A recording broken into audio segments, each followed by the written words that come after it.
just before we start the show, I want to take an opportunity to invite you to join me for the Podfluence Weekly newsletter, which is available both on LinkedIn and through the official newsletter channel.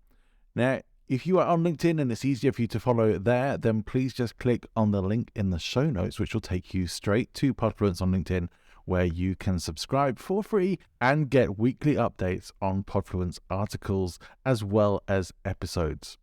If you would like to subscribe to the full newsletter where you'll get additional materials and, as my little incentive to you, my pre-podcast guest checklist for you to use when you're appearing on podcast shows so that you can be fully prepared every single time, then please click the link to the official newsletter in the show notes. Hope to see you there.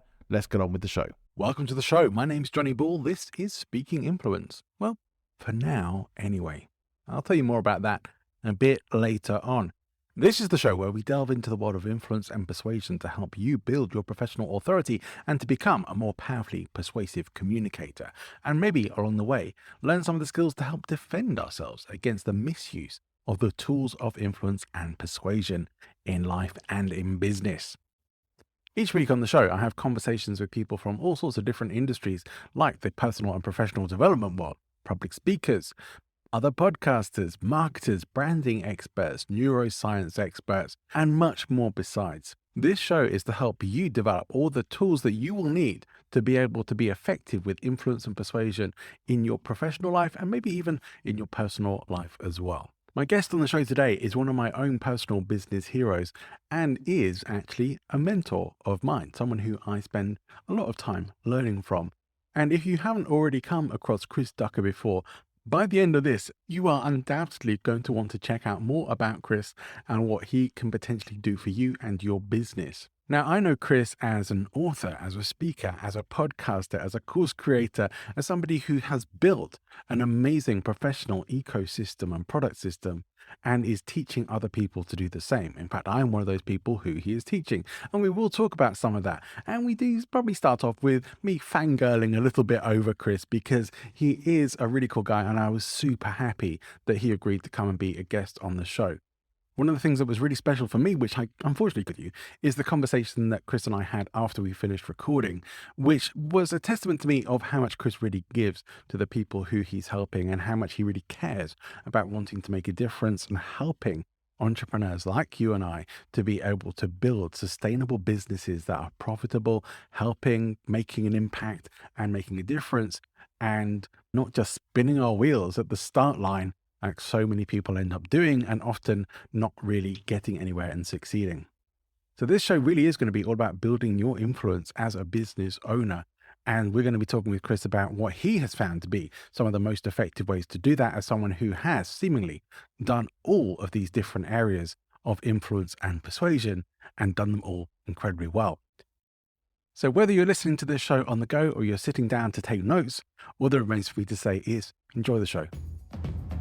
Welcome to Speaking Influence, the show that helps you to master the psychology and application of ethical influence and persuasion in life and business with persuasive presentations and podcasting coach, Johnny Ball.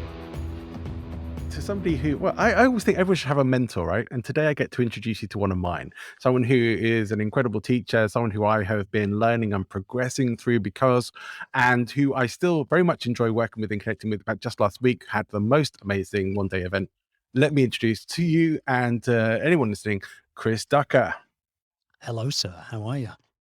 I'm super happy to be talking to you, Chris. I'm a big fan, of course, as I need to be, being part of your incubator community. But the reality is for me, just before we really get into it, I first really got connected with you. I saw you for the first time on a video with Pat Flynn, who I've been following for a very long time.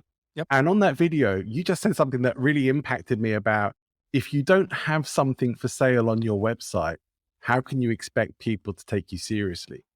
Yeah. And I was just watching that thinking, oh my, yeah, that makes a lot of sense. And I started following you a lot more. Then I read your book, and then of course I got into your incubator community. In fact, even just with connecting with you online, I was convinced when I was speaking to you that it was a bot or someone in your office.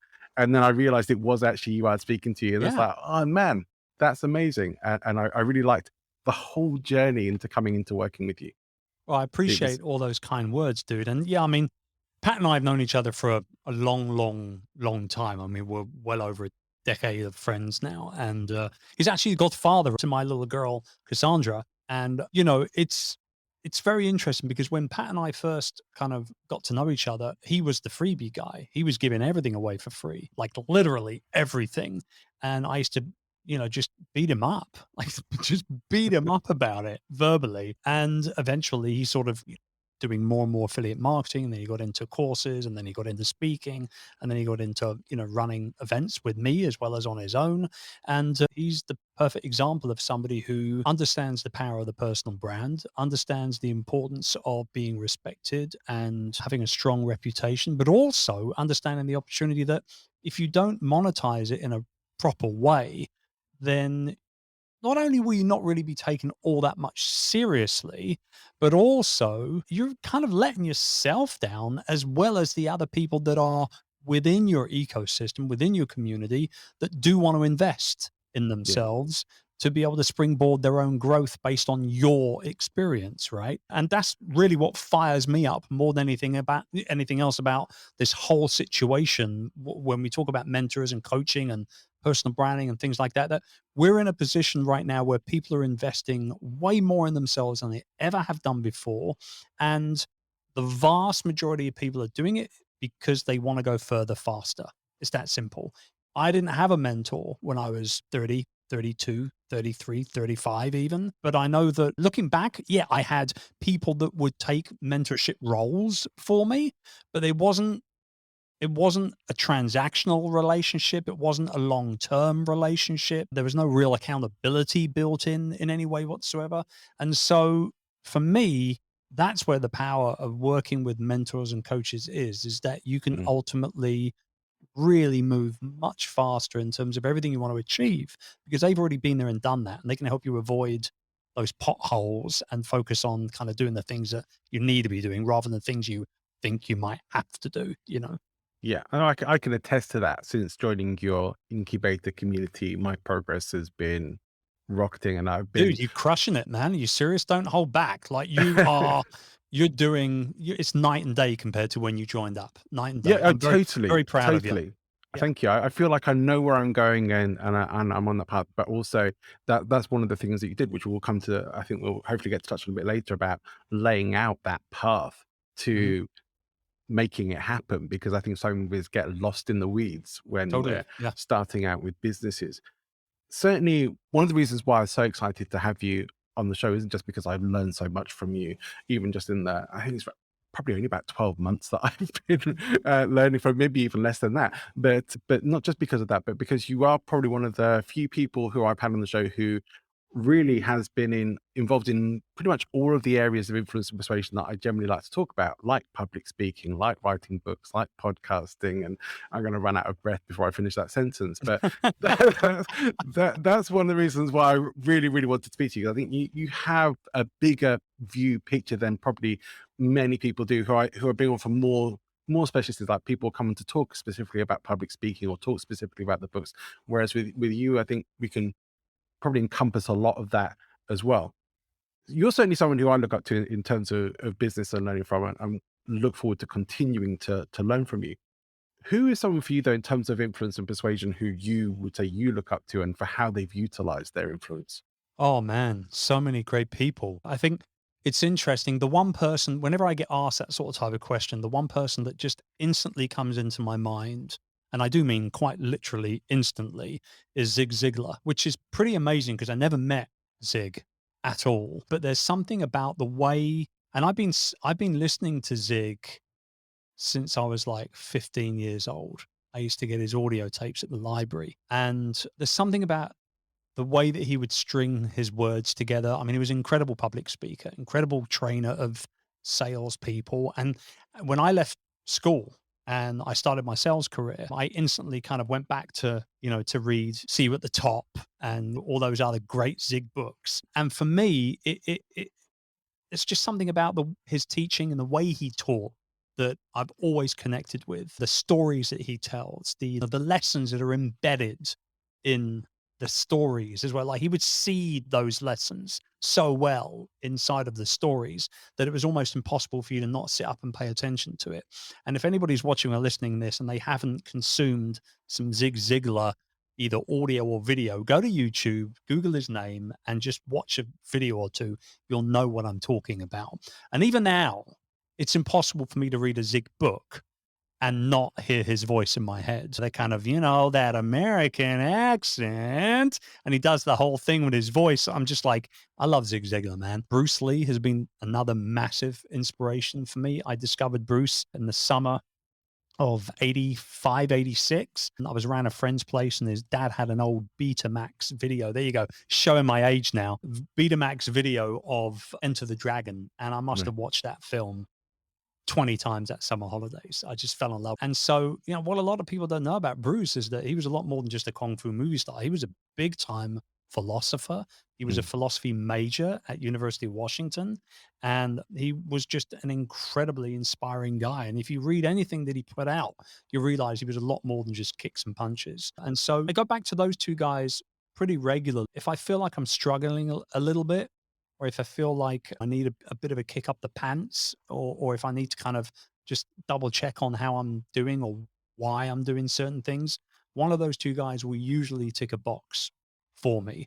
Now, bringing it to kind of like present day, I'm very lucky to have a lot of very, very good friends who are also ridiculously successful people. Dan Miller of 48 Days fame has been a longtime mentor of mine. Michael Hyatt, even people like Carrie Wilkerson, who was the Barefoot Executive. I stalked Carrie online when I first got active online for years. I'm not sure you should be admitting to that on a podcast, Chris, but Well, I mean, she knows we're like brother and sister now.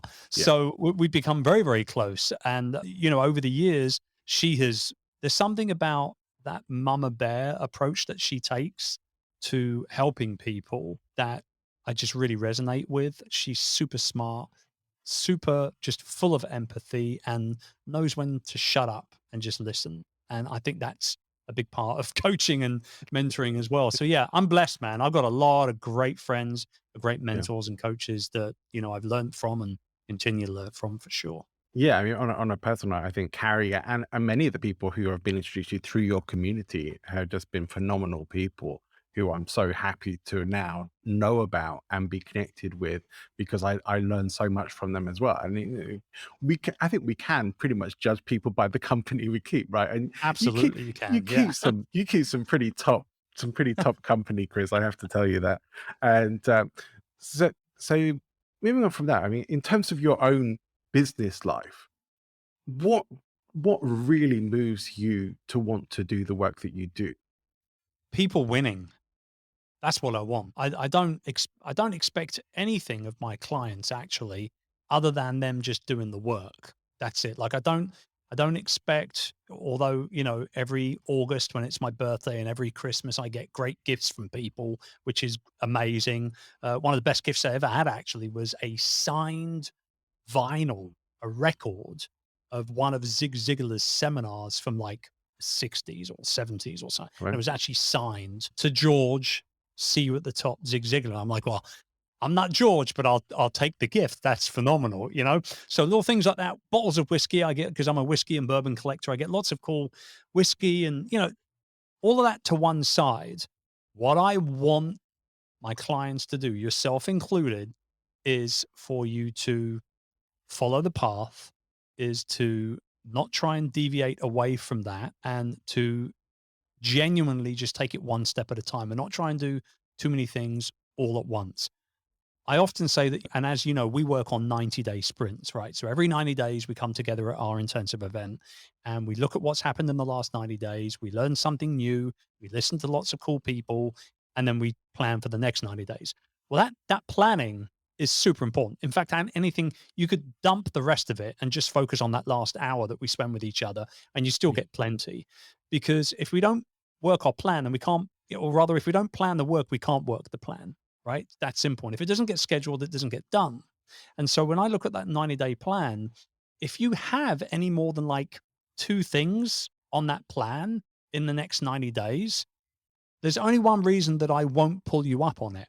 And that is that if you've got a team in place, right? If you've got a VA or a bunch of VAs or a bunch of team members that can help you execute on those individual tasks, then that's great. Have as many as you want on there. But if you're a one-man band, or maybe you're a solopreneur and you've got maybe one VA full time, you've got to look at where you're spending your time. And so I just want people to do the work, man. And by the way, if you don't do the work and you don't get the success, you can't blame me as your coach, because I've given you everything, Yeah. right? I've given you everything you need. You need to just go ahead and put your foot down on the gas and make it happen. And so that's what drives me. That's what drives me whenever I'm putting training content together, whenever I show up live to do a training call, or when I'm on stage, or even when I'm being interviewed like this. Like, I just want people to understand the importance of taking action and not BSing themselves about it. It ain't going to fall in your lap. There's not a leprechaun that's going to turn up with a pot of gold for you. You need to get up every day. You need to put your big boy pants on, and you need to get to work. It's really that simple, you know? Yeah. Yeah. Many of the things that you've done on your journey have created a level of influence that you're at now, where a lot of people know who you are. A lot of people will have encountered your book. A lot of people may be listening to the YouPreneur podcast. That they have some connection with you. Maybe they're in one of your Facebook communities. Of all the things that you've done on your journey in terms of building that level of influence, what do you feel has been the most effective for you, or what's really been the most bang for your buck in terms of where you put your time and energy? I think probably my books. If I had to pick just one thing out of all those things, probably the books. Because if you look at everything else, like the podcast, as successful as it has been, if you're not, I don't know, there's something about it, like being on stages, being interviewed, putting out your own show, doing all these things. It's all it's all well and good if, like you say, if people can discover you in a way where it's kind of almost like that 6 degree of separation thing, right? Where, oh, he said they're good. Like you just said it yourself. Like, I met Carrie through the incubator, through me. And, it's things like that where that's great. And there's nothing wrong with that at all. But when we think about how we've learnt for decades, for hundreds of years, how we've discovered things, how we've grown our knowledge bases for, decades and hundreds of years, books have been at the very center of everything, right? And they still are, as far as I'm concerned, even in this digital age. And there's just something about having a name on the front cover of a book that provides pure value from cover to cover that I don't think you can really put a dollar amount on it. I mean, if you traditionally publish it, you'll make a couple of bucks a book if you're lucky. If you self-publish it, you make 4 or 5 times that amount if you're lucky. But at the end of the day, the real success, the real wins attached to being an author is, you're seen as a leader in your industry. You're instantly recognized as that leader in that industry or that niche because you've got a book with your name on the front cover. And also, more importantly, more than anything else, the people that pick up the book and read it and hopefully put into action what they learn. And we're talking obviously business books and things like this right Yeah. here. That's where the real win is, because if they discover something that was in your book and put it into action and get a win out of it, they're not going to keep that to themselves. They're going to share that. And that's how you get to the point of selling 10, 20, 30, 50, 100,000, 150,000 copies of a book. It's not because 150,000 people are out there ready and waiting to buy it. No, it's because their friends are talking about it. And that just takes us back to the oldest form of persuasion and influence, and that is word of mouth, Yeah. right? Word of mouth. After your own opinions, you're way more likely to believe the opinions of somebody that you know, like, and trust. And so that's where word of mouth comes into play as well with everything. So yes, a long-winded answer, but books. I could have Yeah. just said books and that would have been it. But you'd have missed all that gold there, Johnny. We All would of it. have, and I do prefer it when my guests expand on their answers, at least a little, Chris. Makes my life as a host a lot easier. Yeah. One of the things that I love about the YouPreneur incubator, and I know I'm sort of going back to that a lot, but I mean, it's been very valuable to me because I've done all sorts of courses and programs. I've learned from all sorts of different people, and yet I feel that none of them have ever really sort of, I'm not going to say held my hand in quite so, because it's not really hand holding, but no one's really set it out quite like you have, for me anyway. That you build this foundational level, then you build on that, and then you build on that, and you build, and you keep going up these levels with it to see what these are the things you need to have in place, or at least most of them, depending on the kind of business you have, and to see it all laid out like that just made so much sense for me. Now, in your roadmap, the book is kind of high up on on the level. So there's a lot of foundational stuff to do first. And I think maybe this is some of the stuff where people do get maybe not lost in the weeds, maybe lost in the weeds is the wrong word, but maybe time run before they can walk. Most people don't want to, either don't know how to or don't want to take the time to set up all the foundational stuff that's actually going to lay the groundwork for that stuff in the future. Is that something that you saw very clearly creating that? Over and over and over again. Yeah. People like the idea. I mean, we're using the concept of the book. We're talking about that as an example, really above and beyond everything else. But people like the idea of having a book and saying, I'm an author, and selling their book on Amazon, right?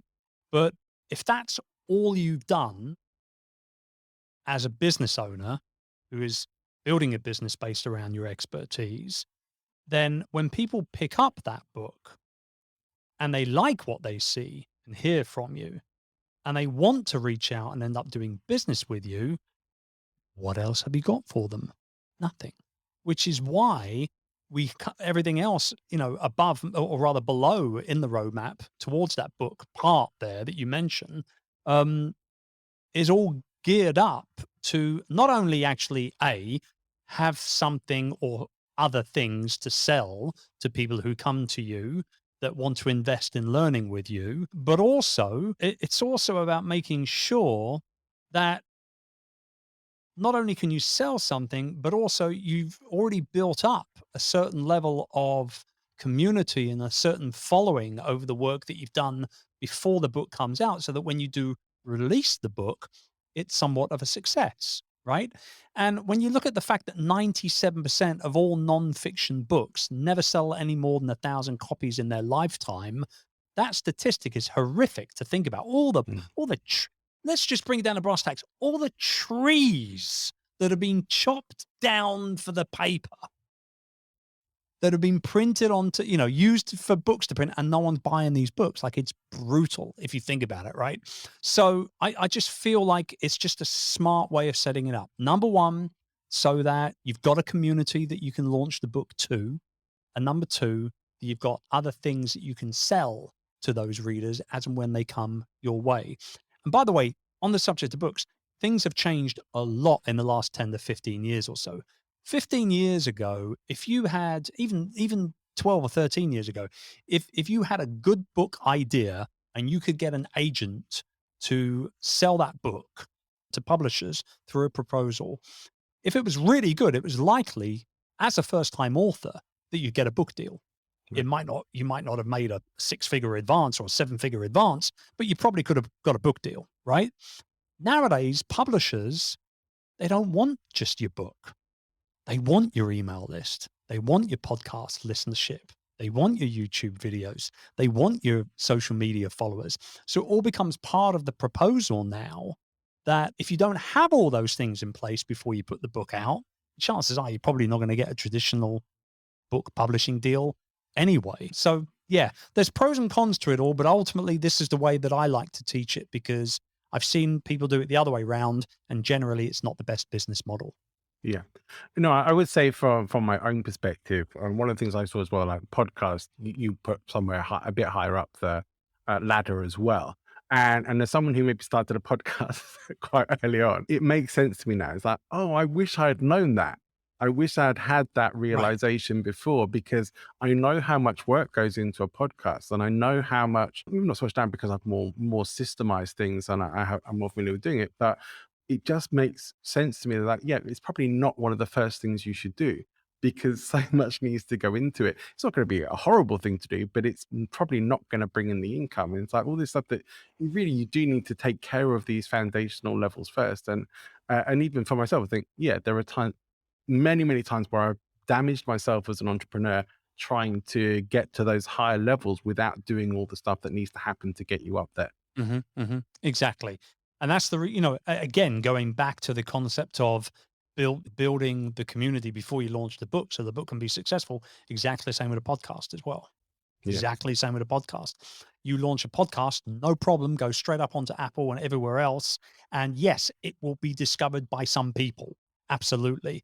But if you could launch it and you had an email list of 500 people and half of those people opened every email that you sent, you would have 250 people ready and waiting to not only listen to the show, but subscribe to the show, to download your launch episodes. And before you know what's happening, boom, you're at the top of the new and noteworthy, and you're ready to rock and roll with lots of new eyeballs seeing you. Way more eyeballs than if you'd have just launched it into the ethos with, sort of not, with nobody following you at all. You know what I mean? Which is kind of what I did. I was having that discussion with Mr. Mark Asquith a few weeks back, and Yeah. very aware of that. It's one of the things you don't know what you don't know at the time, I guess, but That's it. it does make sense to reach out and try and get a strategy or a plan before you start doing anything, especially if you're looking to potentially do it as some kind of business. I guess my issue was I didn't start a podcast as part of my business. I started it as a fun project, and it ended Sure. up becoming a bit more And that. that is, I don't want to kind of like discourage people. That's absolutely fine. There's nothing wrong with that at all. If you go into it with the mindset of, I'm not looking to make money out of this. Yeah. Right. If you're doing it for fun, if you're doing it for connections, if you're doing it for relationships and stuff like that, then go do your thing. It's all good. But if you're going into it thinking that you're going to publish a show once a week and that you're going to make, $10,000 a month in sponsorship, that you're kidding yourself, plain simple, Yeah. I'm a regular listener to your podcast, and I wonder for you, what were the things that made you want to start that? What said you're right? It's time for me to do a show. Well, so I've had, how many have I had? 1, 2, 3, 4 different podcasts in the last 12 years. The first one that I started was in April 2010, which makes me a veteran podcaster, apparently. It does, yeah, it does. This is the reason why I have gray hair, and what little hair I've got left is gray as well. So I feel pretty qualified to talk about this as a medium. And although there are way more successful shows out there, I will say the reason why I started it to begin with was entirely selfish. I wanted to get, because although I had been online since the mid 90s, I had never really utilized the internet for anything more than like email, Google searches, and like watching cat videos on YouTube, right? And so when I got in, once we got started with our kind of online journey as a group of businesses, I thought, well, if I'm going to do this, what's the easiest way for me to be able to springboard off and piggyback off other people's lessons and growth habits? I know. I'll find these people and I'll interview them. I'll start a podcast. And my wife said to me, "You've never done a podcast before." Well, like, we've only heard about them like 6 months ago. Like, what's the deal? And I said, "Well, I've got a computer and I've got Skype and I've got a call recorder and I've got headphones, right, with a little mic on it. I don't need anything more." And so what I did is I launched the first show, Virtual Business Lifestyle, where I talked about building a business. And we were piggybacking a little on Tim and the 4-hour work week, a little bit, outsourcing and delegating and automation and all that kind of stuff. But it worked brilliantly. And so I started reaching out to these old school veteran internet folks like Chris Brogan and David Merriman Scott and all these guys that have been doing this for like 20 years. And slowly but surely, over the course of a couple of years, I just got connected to more and more and more people. And every time they came on the show, I would just ask them questions that I wanted the answers to myself. But it just so happens that everybody else that was tuning in was in a similar position that I was. They were learning all this stuff for the first time as well. So they absolutely loved it. And then in 2014, I launched my first book, Virtual Freedom, to which I attached a limited 25 episode series as a podcast to help promote it in the run up to the book coming out. And that worked brilliantly. Then myself and Pat Flynn got together and we did our One Day Business Breakthrough podcast, which was, I think we did 3 seasons of that. I might be wrong, but I think we did 3 seasons of that. And we only ever were supposed to do one. And everyone was like, "We want more. So fine, we'll do another one." And then they want more. We'll do another one. And then we're like, "That's it." And then there's the YouPreneur show. And the YouPreneur show is coming up on 8 million downloads now. And I still, to this day, when I'm interviewing people on that show, it's purely selfish. I just want to know the secrets, man. And because I know that that formula works, I know that my people like you who listen into the show, they also want to know the secrets as well. And so, I will say, when you say like what's been the biggest, you know, needle mover in terms of the overall growth of my personal influence, it's been the book, Mm. hands down. But in terms of building my network and relationships and, my Rolodex, to use a very old fashioned word, the podcast has been the biggest game changer there, without a doubt. All of the super close friendships that I've got in the industry now with folks like Lewis Howes and Gary Vaynerchuk and Amy, Porterfield and a whole bunch of other folks that, the list is so long now. These are people I've genuinely spent time with, I've broken bread with. I can text them whenever I want. These are the people that I've met all of them pretty much through my podcasting. Yeah. Yeah. Yeah, I think that's one of the things I had no idea about when I got into podcasting, and was one of the unexpected benefits, the amazing network that you build up. And mainly I found that's because the vast majority of people who do podcasts are not doing it with the sole intent of making money. I'm not saying that that's not there. There are shows that are like that, but the vast majority are not. They're doing it because they have a passion for what they do, because they care about it, because like you, they want to have those interesting conversations and find those secrets from people. Although I will say, I also get just as much value out of your solo episodes as I do about of any of the ones that you have with your guests as well. So I think Yeah. that, Well, and I appreciate that. And that is very specific. For the longest time, I was just an interview show. I mean, we're talking years and years and years and years. And then probably around 2017, when I kind of started doing more coaching, more mastermind sessions, more programs, that sort of type of thing, it was very like I needed to position myself as a genuine expert in the niche. And yeah, so you can do that through solo shows. So for anybody that's thinking about starting a show where they want to be able to create those relationships, but they also want to be able to position themselves as a leader, as an expert, the easiest way to do that is to flip flop between the two formats. So one week you'll have an interview, the next minute you'll have a solo show, then interview, solo, and so on and so on and so on. And that's pretty much what we do now, week for week, pretty much. yeah. As as someone who's where you are in the industry, as a host, as a presenter, as a speaker, you have a confidence, you have experience. And I just wonder if you were always someone who was very comfortable speaking and presenting, or if it was something that you really had to develop for yourself. It's a good question. When I was younger, I was pretty shy. I was quite short up until kind of like I reached like 13, 14, and I grew like something stupid, like 8 inches in 1 year or something crazy.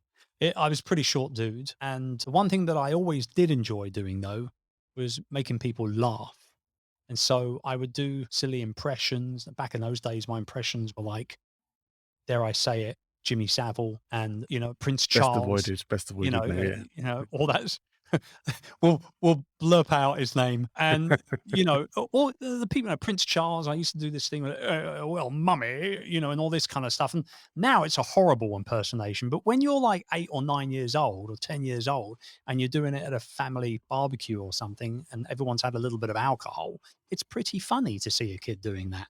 And so I think that probably helped me build up the confidence. And then what happened was actually going into sixth form after high school, you had to do presentations, right? You've got to show your work. You've got to talk about essays that you've written and all that kind of stuff. And I realized that I was actually pretty comfortable standing in front of my classmates and my teachers talking about things because I was always prepared, Johnny. That was the thing. I think the people who mess it up are the people that get up on stage and kind of don't have a game plan. They figured, oh yeah, I'll just talk about this for half an hour. That's a recipe for disaster. You might be able to talk for half an hour on a topic, but it doesn't mean that any of it's going to hit home with your audience. You know what I mean? Like there's a big difference between, looping in stories, punching out the odd joke, and writing, pre-writing and rehearsing certain sections of a talk, such as your opening line, your closing line, and maybe 2 or 3 other what I call tweetable moments where you say something and everyone's like, oh man, that's good, I've got to tweet it out, that kind of thing. And I've actually been on stage with people where I've said something and I've said, yeah, I know. You want to grab your phone and tweet it right now, don't you? In fact, you know what? I'll wait. At Chris Ducker, #event, and this is what I said. And I'll literally wait for people to tweet it out. You know, these are the things that I think that, you know, that's the difference between like a presenter and a real kind of true note, you know, keynote speaker.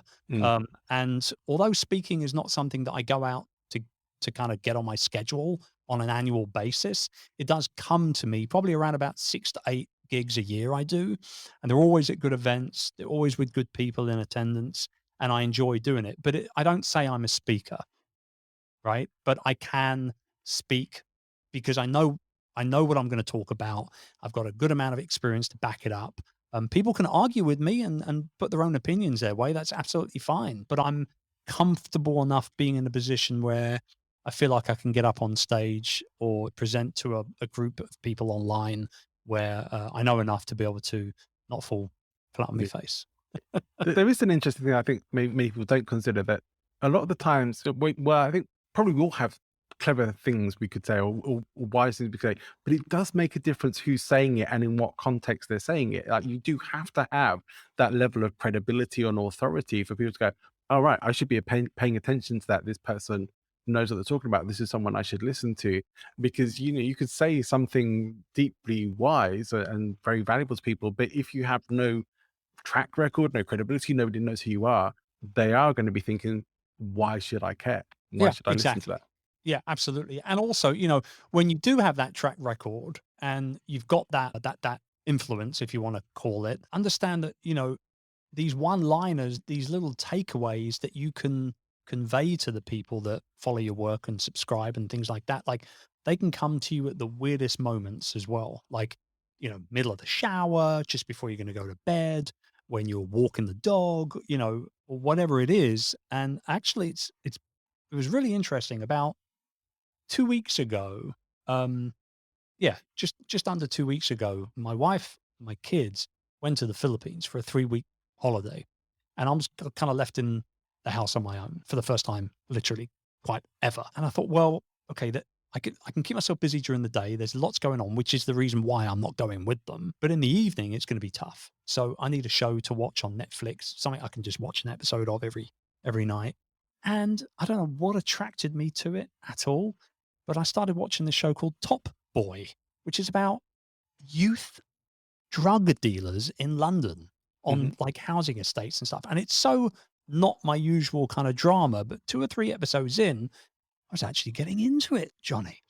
And every now and then, one of these, you know, street kids, or you know, street drug dealers and everything, or money launderers or whatever they had in the show, they would come out with something that was so good that I hit the pause button, and I'd have to come running into my home office here and write it on the board. And there's 2 or 3 things on the board behind me that I've kind of like rewritten so that I can pass them on either in videos or podcasts and things like that. But, you know, they're not word for word for what was in the show, but now I've rewritten them in a way that I can convey them to my audience and my clients in a way that hopefully it hits home and they understand it and kind of go with it. So these opportunities to be able to get these little jewels will come to you no matter, you know, where you are.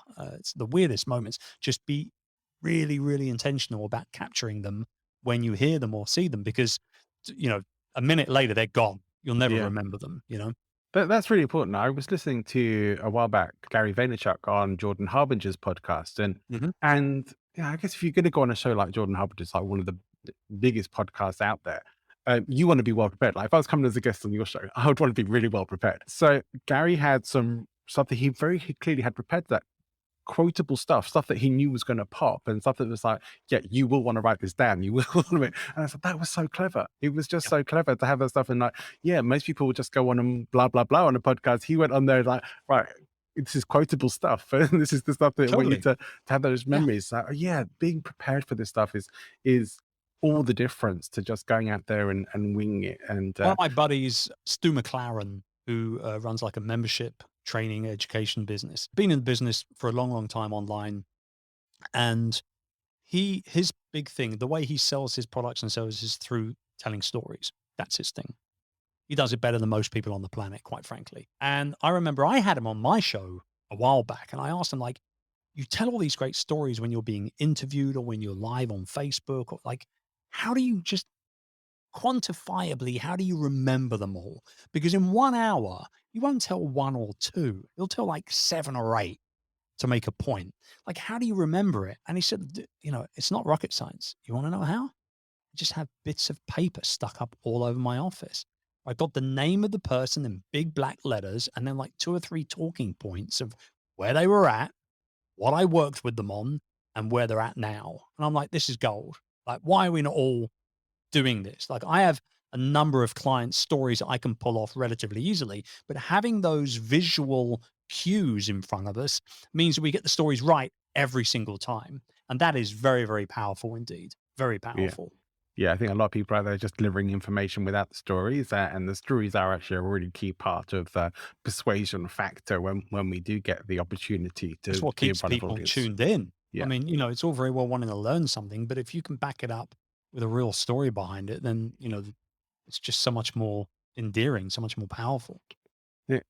I know we don't have that much time left, so I want to get to a few things before we do start to wrap things up. And one thing I do want to say, I learned a lot from you, and I've learned a lot from your book, and I have it very kindly sent me a copy, and I have the audio book already, and I greatly appreciate all of that, and will keep learning from you. I wonder for you, like, if I came to you and said, Chris, other than your own book, which everybody should read, what books would you recommend? The ones that have maybe made an impact on you, if we just had one or two of those books, what are the ones that you would most recommend to people? So, okay, let's go with 3 books particularly in terms of business, if that's okay. First up, I'll go back to Zig, See You at the Top, Zig Ziglar. One of the best books ever, plain and simple. Number 2, I would say, although it's probably a little dated now, Gary's Crush It. I remember picking that up in like 2009, 2010, thinking to myself, I'm going to be a YouTube star. This is going to be great. Just the power of like personal branding and how you could genuinely make money off of what you enjoyed. I think he said cash in on your passion or something on the subtitle. Just a great book. And still to this day, you probably could still pick it up and pick up some incredible, incredible lessons. And then the other, there's another book. God, there's so many. There's another book called Rocket Fuel that I read for the second time just recently by Gino Wickman. And it talks about the really important relationship between the visionary in a business, usually the owner, the CEO, and the integrator, right? Somebody who does all their dirty work, right? That manages the team and all the rest of it. That's been a very, very important book to read as well. But I mean, if I'm to be honest with you, Johnny, like, I probably have close to 300 or 400 books on the shelves behind me here. They go right up to the vaulted ceiling, and there's so many great ones to pick. It's so hard to quantify it into just a few. Yeah, I must admit, I struggle myself sometimes because I get through maybe two or three books a week, and it's hard to pick the Yeah, best ones particularly because if there's you're so many good listening to ones. them as well, Yeah, right? Like when you're out I'm and an audiobook guy. there Yeah, are times now where, you know, I don't know about you, but like I used to buy books at airports all the time. But I realized that I would read a book, in the crappy lighting that you get in the cabin on a plane. I'd read a book for 30 minutes and my eyes would get all tired. I'd have to rest. But if I had an audio book on my phone, on my iPad or something, I could listen to the entire thing. LA to New York. Gosh, I've just done the 4-hour work week. You know yeah. what I mean? So it's interesting the way that we consume stuff nowadays as well. I'm a huge fan of audiobooks. I want to ask you, this is one of my last questions for you. No, I have so many more. What's Oh, your we can do some more. Go on. We can go okay? for a little bit longer. Go on. Okay, but what's your influence and persuasion superpower? I'd like to say my incredibly good looks and wit and charm. I don't know, actually. I think that superpower. I think the one thing that I am pretty good at, and yes, this would be influence personified actually, is bringing people together. I'm a very good connector of people, I think. I've been running events from 10-seater roundtable private masterminds right the way up to 400, 500 people in a conference kind of thing. And, I always say it, and many people probably hear me say it more than 5 or 6 times and think, oh, that's just that's a bit. He says that all the time kind of thing, but I mean it genuinely. I'm really blessed to have the overall worldwide community that we have around everything that we do. And when we do, when you put an event on in London, England, and you've got people flying in from 37 different countries around the world, as far as Australia and as close as France, there's something to be said for the person that's making that happen. And I think that, having the ability to bring all these different people from all these different walks of life and backgrounds together to genuinely learn with each other, network, party, have a little fun, and do all those things together. That is a superpower. And I don't Yeah. care what language you speak, what color your skin is, who you love, who you don't. Like, we're just all the human race. And I just love the idea of bringing people together to further their goals and their dreams. And that's genuinely, I think, something that doesn't necessarily come easy to everybody, but it does come easy to me. So I guess I'm kind of lucky for it. Yeah. If you're okay to go on a few minutes more, then I'd like to ask you what has been perhaps one of your own toughest challenges as a business owner and entrepreneur.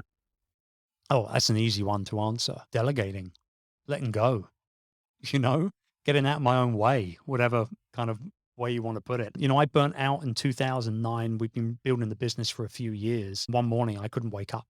Oh, well, I could wake up, but I couldn't get out of bed. My wife called the doctor. We went to the hospital. We did blood panels. We did scans, all the rest of it. And I was diagnosed with acute exhaustion, acute dehydration, and mild depression. Well, And that came about as a result of sitting on a chair for 15 hours a day for 3 years, building my business 6 days a week. And the reason why that was happening is because I wouldn't let go. I would do everything. I would do the hiring. I would do the training. I would do the managing. I would do, I'd walk around our IT server room in our facility looking at cables like I knew what the hell they did. Like, it was ridiculous, Johnny. It was ridiculous. And the moment that I got out of my way, and we actually hired 8 people in 2010 to replace me in the business. And this is a business that is a multi-7-figure annual revenue business still to this day. And now I spend about 30 minutes a month on that business. I talk with my general manager 30 minutes every month. We have Virtual Staff Finder, which has just hit 12 years. I spend about 30 minutes a month on that as well. So I've become really, really good at delegating now. But that was the biggest lesson. Biggest hurdle, the biggest stumbling block was understanding the power of surrounding yourself with really good people, that you don't have to do it all yourself. You don't have to wear all the hats. That's been the biggest game changer, no doubt. yeah, it's interesting that I was writing about that in my blog last week, and then I think a lot of people are heading towards this burnout journey themselves because they Mhm. are trying to be everything and do everything and be everywhere, be on all the channels, and see that we always get these new voices coming up. Someone is killing it on TikTok. All right, I need to do that. I need to go on TikTok. I'm killing it on Instagram. Oh, I need to do that. I need to go. We get all that all the time, and it's the shiny object syndrome, and it's all this thing. Well, we should be Mhm. in all of these places, and yet most of us are trying to do that, but we're not really ready to expand beyond that. What Totally. what do you think is the cure for people who are like maybe spinning their wheels at the bit at the moment, or trying to banging their heads against the walls, trying to do too much too soon? Well, I think genuinely they need to look for a coach. They need to look for somebody to show them the way, just like I did. I don't know the exact dollar amount that I've invested in masterminds and coaches and mentors over the year, but in terms of their fees along with travel and hotels and, the whole kit and caboodle, man, quarter of a mil, maybe more, even quite literally. And that's because I'm not superhuman. I got problems. I need to fix them as well. Halfway through the pandemic, I started getting all these gut issues. I was just like, why is my stomach so bloated all the time? Why am I waking up with a painful stomach and things like that? And so I hired a nutritionist who specializes in gut balance. It ain't sexy, but it cured the problem. I was eating too much crap, not working out at the right times, drinking caffeine at the wrong time of the day, and all the rest of it, right? So, I think that if they're really struggling, if they're spinning the wheels, they're trying to do all these things that they see everybody else doing, one of the easiest ways to get over it is to hire somebody to help them figure it out. Because sometimes you're too close to your own situation to realize, where the exit is on the issues that you're experiencing. And having a coach or having a mentor or being part of a mastermind, I put them all in sort of the same category.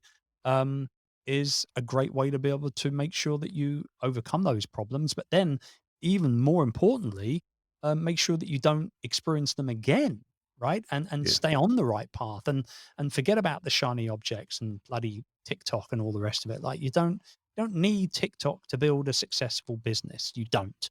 I Yeah. know this because I'm not on bloody TikTok and I'm doing just fine. You don't want to do You those know? silly dances and stuff. No, I'm not doing that. It's interesting. Chloe, as you know, my daughter, she runs all of our social, and she's always saying to me, because I'm quite active on Instagram, and she says, Dad, we should get you doing some reels. I'm like, okay, yeah, I can do a reel or two. What do you want me to do? And she goes, these ones where they point, and then text appears. I'm not doing it. I look a right plonker. I've got no intention of wanting to do anything like that at all.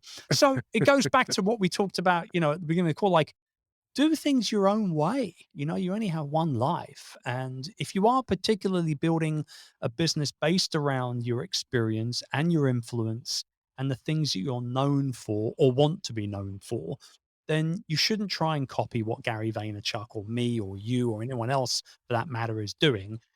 You can use some of their tactics and strategies, sure, but you've got to do it your way as early on in the journey as possible.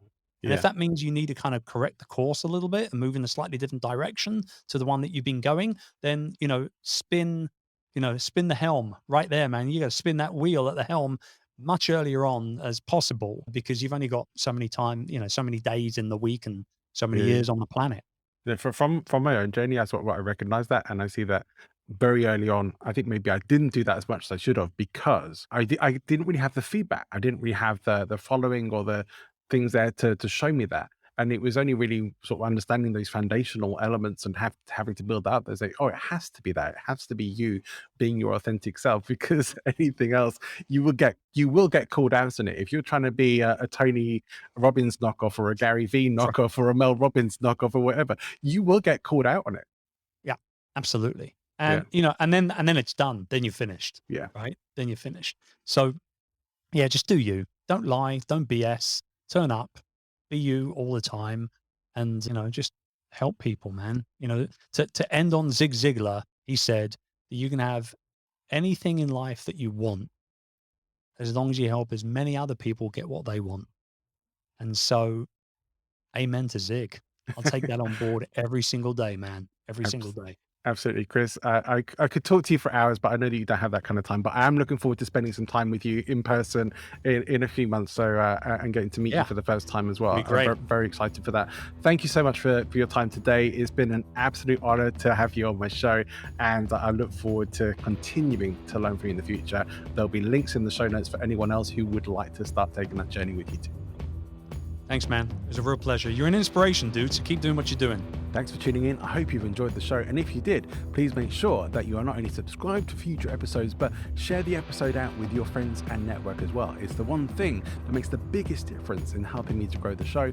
And you can consider that to be the price of admission into all this great information from amazing guests like Chris. Sometimes I record a show and I just know that I'm going to have to go back and listen to it and make some notes. And for me, this is one of those shows, and maybe for you as well. So it's well worth going back and taking a note of all those different things. But do go and check the show notes and get those links, and maybe even consider coming and joining myself and other like-minded entrepreneurs in Chris's incubator community, which for me has been one of the best guidance systems for your entrepreneurial journey. I mentioned right at the start of the show that Speaking Influence may not be Speaking Influence for that much longer. This is because things are going to be changing, but not that much. So you're still going to be getting great guests, and we're still going to be talking about influence and persuasion, and we'll be having more of a focus on the podcasting side of influence and persuasion, speaking with more people who are building their professional authority and extending their influence and persuasion through podcasting. Not exclusively, but certainly it's going to be a more guiding feature of the shows coming up in the future. And with that, the name of the show will be changing as well.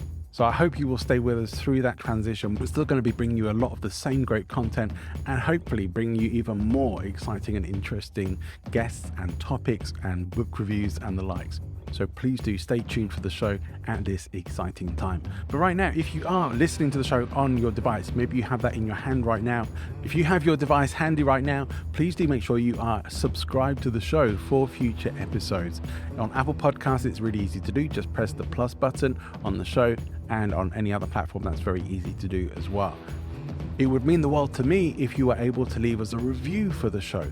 One thing is, it tells me how well the show is going and what you like and what we could maybe work on improving, whether there are particular guests you'd like to see, those kinds of things. Really easy to do on Apple Podcasts. You can also do that on podchaser.com, and you can now leave a star rating on Spotify if you would like to do that. It means the world to me. Podcasters love getting feedback, and it is so rare, but I really would appreciate that, as well as you, of course, sharing out the show, and more than anything, the fact that you come along and listen to the show. So thank you for tuning in to this episode. I hope to see you again for another episode very soon. Wherever you're going, whatever you're doing, have an amazing rest of your day. Go and make great things happen.